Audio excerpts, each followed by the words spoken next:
alis siya, alis siya. Wow, laki! No. Laki naman.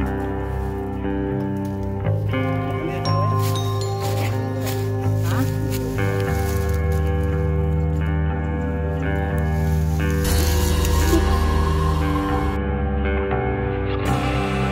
Sa mga agricultural na barangay tulad ng Dalayap sa Santa Maria, Pangasinan ay siguradong nandyan ang mga Philippine Cobra kasama ng mga magsasaka.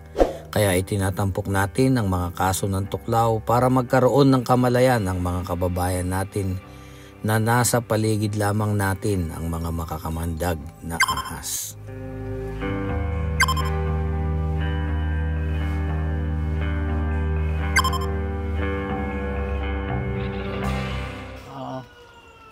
Kukuha sana yan ng pagkain ng baka nila.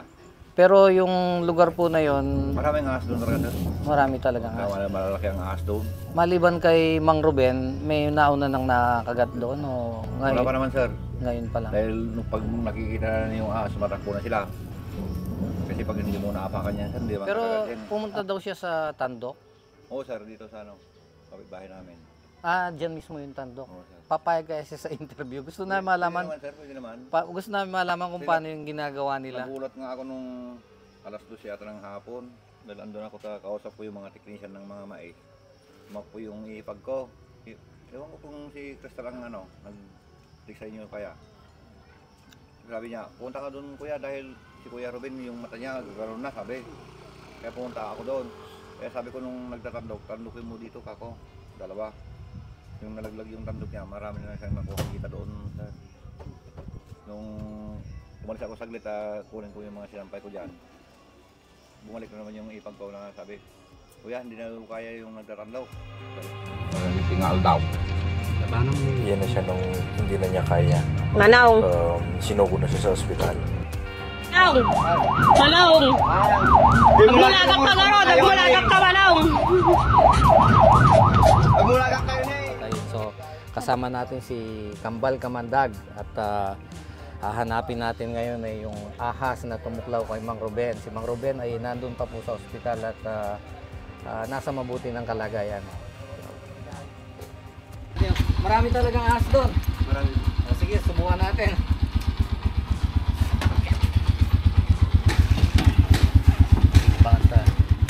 Hindi tulad ng mga naunang natuklaw, naging mapalad si Mang Ruben Carbillon na sa kabila ng kulang na antivenom ay naligtasan pa rin niya ang kamatayan.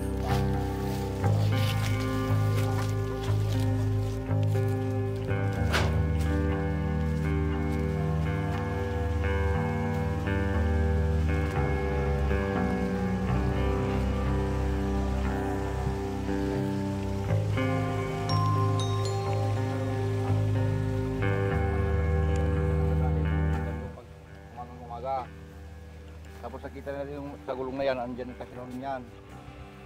Ang tinignan namin.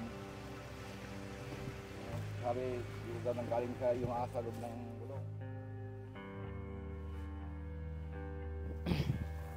Pagkalam ko po hanggang dito na lang po siya. Dito lang. 4 na beses ka ng... Nakakita po dyan po sa ano. Oo. So talagang dito pala hindi nila pinapatay yung ahas kasi yung tito niya kanina, yun din na sinabi niya, nakikita nila yung ahas. Kung nasulyapan lang nila, hindi nila pinagkakaabalahan na hahabulin o papatayin, hayaan lang nila. Hindi po, halos po kasi minsan po, pag pupunta po ako dito sa palayan ko po, uupo ako dyan, tapos magpapahinga. Nandito na po sa harapan ko, pero hindi na po ako gumalaw. Nayaan ko na lang po siyang umalis, tapos nung pagliko niya, babalik dun sa lungga niya siguro. Doon na po ako umalis, doon na po ako tumakbo. Kasi diyan talaga sila, marami sila diyan no, sa sapa, sa gilid ng sapa. Sila na. Kompleto kasi yung pagkain nila diyan, nandiyan yung daga, nandiyan yung...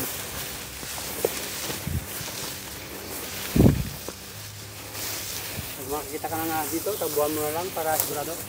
Hindi mo na babalikan. Talaga. Sabihin mo na lang na ano, may nakita kong doon sa may ano, palayan. Para mag-ingat yung iba. Maraming nakikita ng ahas dito pero hindi lang nahuhuli. Pag binabalikan wala na yung ahas. Yung bilin ni Mama, pagka nakakita ng ahas, hayaan na lang, iwasan na lang. Ito. Ito may cobra. May cobra rin. Ano? Meron dito. Pagliliko ka lang dyan. Hindi, ang ibig sabihin, yung cobra, kaya niyang gumapang ng kahit na 1 kilometro, 2 kilometro. Paikot-ikot lang sila dito. Ito yung bahay talaga nila, itong mga ganitong sapa. Sapa, gilid na sapa, gilid ng irrigation, yun yung mga iingatan nyo. Ang ating ilan ay Yun lang ang papel ni, ganyan lang ang papel ni Lolo Lar. Magbigay ng informasyon, hindi talaga magtibag. Ha? Ikaw ha? Driver. Tsaka driver. Oh, tsaka driver. Lagi ako nababas, natatayo-tayo lang daw. Ay, yan na yung ano mo. Akala ko gulok kanina yung dala mo, karit pala. Ay, masisira yan. ayos lang po namin. Basta mahuli lang. Kahit masisira, basta mahuli ang mga bili na lang ng bago. Walang problema. Para makita na namin. Okay na po, Pastor. Okay na po. Okay na. Anong papel ko? Manood. Tumayo. Anong papel ko? Sabihin mo sa audience, anong papel ko? Buksan po natin muna dito. Ano? Wala po siyang ano dito sa babae. Sige. Wala po siyang lusutan. Nakita. Bakit pa na po ako labas? Pero baka maapakan po. Huwag mo nang ilagay. Hawak mo nga. Bigay mo lang nga. Kailangan. May talaga yan. Yan ang kailangan mo ha. Kaya nagpilit akong dalhin sa akin. Malapad yung sa akin. Lalabas na yan.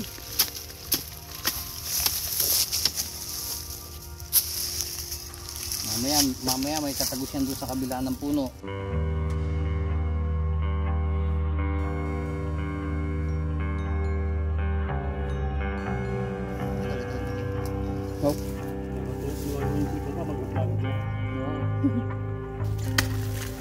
Rolling yung kanyan. Rolling yung kanyan.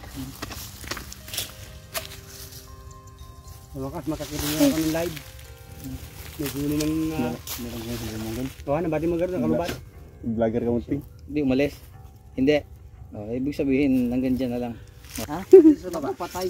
O, kailangan natin tanggalin ito. Hindi na lang po natin magagalis. Sisibat na to. Ha? Sisibat na?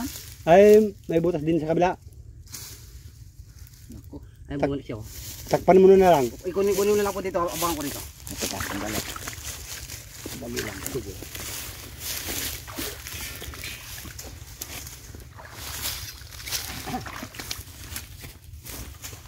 Sandali lang. Gawa. Cobra. Nakunan mo kanina. Oo, ayan na po. Anaconda. Kunin nyo kasi ulit yung... Tatakbo na yan! Oo nga eh. Makuna yan. Maalis siya. Alis siya ha. Ako kung bala dito. Wow, laki! Na. Kalaki naman. Tinatakbo yan, sir. Wow, ganda! Ganyan pala maghawak. Sundutin mo lang para umatras dyan. Oo, laki. Ay, nakalabas na pala. Laki. Ito ko ulit.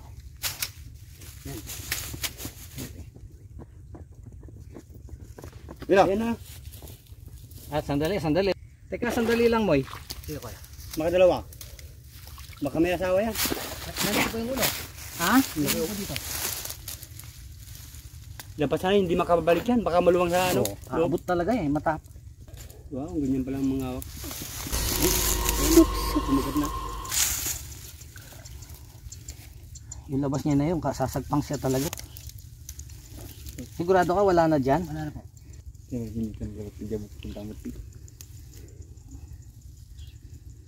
Ayaw. Sige, sundutin mo lang. Sundutin dyan para umatras. Buto nga. Dito yan. Parang... mo. Nakikita mo siya? Opo, yung ulo na dito. Pero hindi makalit. Tanggalin mo yun. Ayun. Hindi lumaba.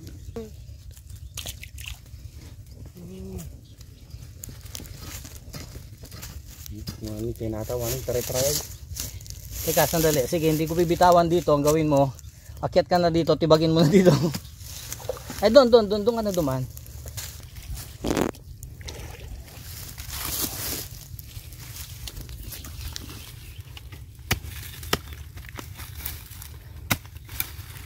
Gamit mong camera, i-chat mo yung gama mo para banda aliwaya ang gel. Para makita si pare na ano, mag-uukay.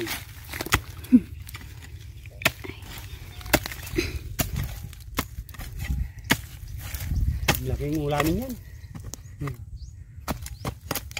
Masarap yan. Sige pa.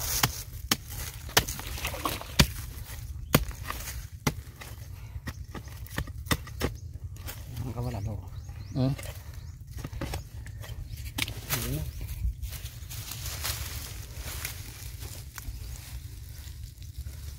Lalabas na yan.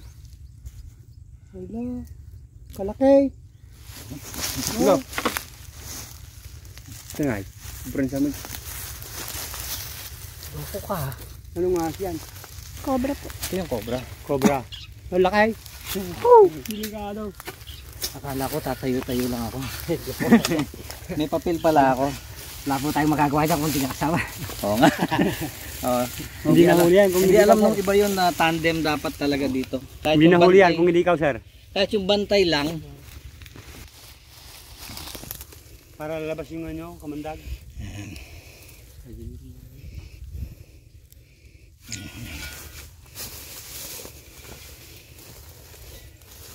Isikat ka dyan. Ayan ang bitawan. Oo talaga, hindi niya bibitawan. Basta-basta. Yeah. Okay. Matanggalan yung kamandag. Sa ganito kakapal na damuhan sa Malagong Palayan ay mahirap nating makita ang ahas. Sadyang marami lang sila dito kaya nakahuli pa tayo ng isa. Kung hindi sana hahayaang kumapalang sukal ay mas maliit na ang tsansa ng enkwentro ng magsasaka sa cobra. Ahas pala. Kasi yung pagtatandok po, pag may nakagat, dito sila nagpapatandok ng marami na. So, Kagaya ngayon sir, ngayon magpapasuma ako, nakagat ako ng aso. Nakagat ka ng aso? Oo, sir. tatandok Ngayon? Oo, sir. Oo, sige. Pito na akong makagat ng aso ngayon. Ah. Puro isa lang ang gumagamot sa akin. Ibig mong sabihin kagawad, hindi ka nag-iingat kasi meron kang inaasahan na gagamot. Biruin mo, 7 beses ka nang nakagat ng aso. Hindi biro yan sir.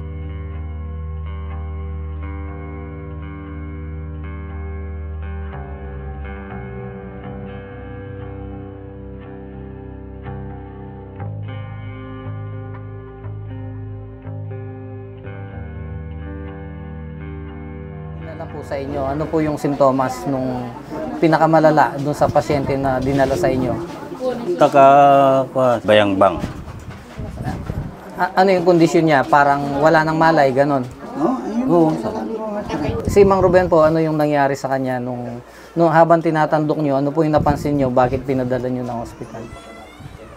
Makaturog siya. Medyo patulog na sir. Bumabagsak. Hindi naman sir, basta Yung ibig sabihin, yung kusang pumipikit na yung mga mata niya. Ang tuklaw ng makamandag na ahas ay isang medical emergency at ang medical emergency ay napakadelikadong iasa sa mga tradisyonal na gamutan. Sa rabies po ay anti-rabies vaccine ang tanging pangontra at sa tuklaw ng cobra ay specific antivenom lamang ang gamot. Maraming salamat po sa panonood. Hanggang sa susunod na video.